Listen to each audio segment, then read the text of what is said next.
بلوچستان کے مکران ڈویژن میں بارشوں نے تباہی مچا دی ہے۔ گوادر میں سیلابی صورتحال سے زندگی مفلوج ہو گئی۔ متاثرہ علاقوں میں اسکول غیر معینہ مدت کے لیے بند، جبکہ سرکاری ملازمین کی چھٹیاں منسوخ کر دی گئیں۔ ضلع گوادر، کیچ اور پسنی میں ایمرجنسی نافذ کر دی گئی۔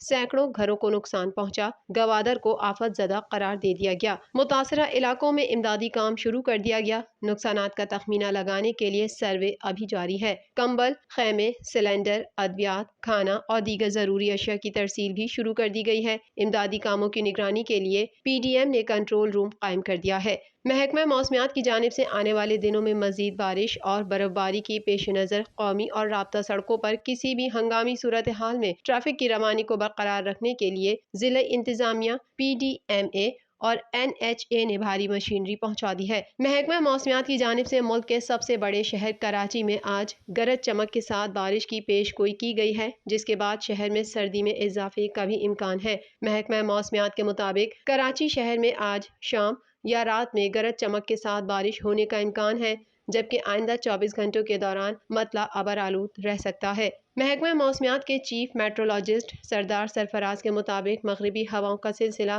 مزید شدت کے ساتھ بلوچستان میں داخل ہو رہا ہے، جس کی وجہ سے کراچی میں مطلع مکمل ابر آلود ہے، جبکہ آج دن میں بوندا باندی اور ہلکی بارش کا امکان ہے۔ انہوں نے بتایا کہ اس سسٹم کے تحت شہر قائد میں شام یا رات میں معتدل بارش ہو سکتی ہے، جبکہ بارش سے قبل تیز ہوائیں بھی چل سکتی ہیں۔